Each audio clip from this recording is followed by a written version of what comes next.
तुमको मार के इनको ब्लेसिंग्स मिलते हैं। সিনেমা নির্মাণের নামে ভারতে অন্তত ৭৩ কোটি টাকা পাচার করেছে ট্রান্সকম গ্রুপ। হলি আর্টিজানের ঘটনাকে কেন্দ্র করে নির্মিত ফারাজ সিনেমার জন্য ২০২০ ও ২০২১ সালে এই অর্থ পাচার করা হয়। মানি লন্ডারিং বিষয়ে সিআইডির প্রাথমিক অনুসন্ধানে এই তথ্য বেরিয়ে এসেছে। ট্রান্সকম গ্রুপের সিইও সিমিন রহমানের ছেলে ফারাজের জীবন নিয়ে এই কল্পকাহিনী ভিত্তিক সিনেমাটি ভারতীয়।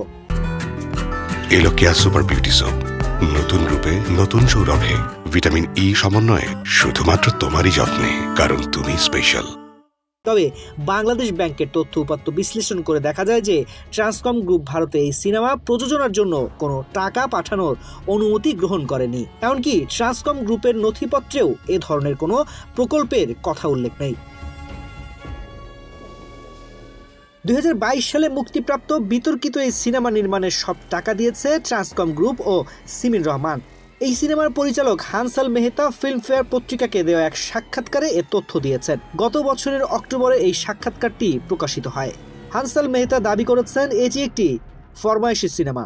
এর পরিকল্পনা, পাণ্ডুলিপি এবং অর্থ সবই দেওয়া হয়েছে সিমিন রহমান এবং তার শিল্প গ্রুপের মাধ্যমে। উল্লেখ্য ২০১৬ সালের ১ জুলাই গুলশানের হোলি আর্টিজান রেস্তোরাঁয় জঙ্গি হামলার ঘটনা ঘটে। ওই ঘটনায় কয়েকজন বিদেশি সহ ২২ ব্যক্তি মারা যান। ওই জঙ্গি হামলা সারা দেশকে স্তম্ভিত করেছিল। সে সময় জঙ্গিদের সঙ্গে ছিলেন ট্রান্সকম গ্রুপের বর্তমান সিইও সিমিন রহমানের ছেলে ফারাজ। তিনি জঙ্গিদের সহযোগী ছিলেন বলে পরবর্তী সময়ে একাধিক তথ্য উপাত্ত বিশ্লেষণ করে পাওয়া যায়। কিন্তু ঘটনার পরপরই ট্রান্সকম গ্রুপের সিমিন রহমান ও তার ছেলেকে নিয়ে শুরু করেন সাজানো নাটক। বিপুল অর্থ ঢেলে জঙ্গি ছেলেকে বীর বানানোর প্রকল্প হাতে নেওয়া হয়। তৎকালীন স্বৈরাচারী সরকারের সঙ্গে যোগসাজশের মাধ্যমে ফারাজ যে একজন জঙ্গি হিসেবে ওখানে নিহত হয়েছিলেন এই তথ্যটি গোপন করা হয়। এতেও ক্ষান্ত হননি সিমিন রহমান। পরে তিনি পুরো ঘটনাকে অন্যভাবে সাজানোর জন্য একটি সিনেমা তৈরির পরিকল্পনা নেন। সিনেমা বানানো নিয়ে সিমিন রহমান বাংলাদেশের অন্তত ২জন চলচ্চিত্র পরিচালকের সঙ্গে কথা বলেন। তাদের এই বিষয়ে সিনেমা তৈরির অনুরোধ করেন। এই সিনেমা নির্মাণের জন্য তাদের বিপুল অর্থ দেওয়া হবে বলেও প্রলোভন দেখান। কিন্তু বাংলাদেশের এই দুই পরিচালকের কেউই এতে রাজি হননি। এরপর সিমিন রহমান ভারতে যান, সেখানে একাধিক চিত্র পরিচালকের সঙ্গে বৈঠক করেন। অবশেষে মতিউর রহমান ও মাহফুজা নামের মধ্যস্থতায় ভারতের ৩জন পরিচালক এ বিষয়ে রাজি হন। তাদের মধ্যে থেকে হানসাল মেহতাকে পরিচালক করার সিদ্ধান্ত নেওয়া হয়। এই সিনেমার প্রযোজকের তালিকায় ৩ প্রতিষ্ঠান টি সিরিজ, বেনারস মিডিয়া ওয়ার্কস ও মাহানা কোম্পানির নাম রাখা হয়েছে।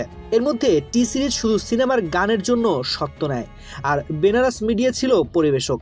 সিনেমায় এই 2 প্রতিষ্ঠান কোনো বিনিয়োগ করেনি, আর মাহানা কোম্পানির কোনো হদিস পাওয়া যায়নি। এই কোম্পানিটি শুধু একটি সিনেমা করেছে, সেটি হলো ফারাজ।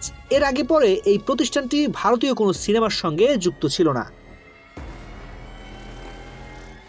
অনুসন্ধানে দেখা গেছে এই মাহানা কোম্পানি হলো সিমিন রহমান এবং তার পুত্র জারাইফ আয়াত হোসেনের একটি ভৌতিক কোম্পানি, যে কোম্পানির মাধ্যমে এই সিনেমাটির অর্থায়ন করা হয়।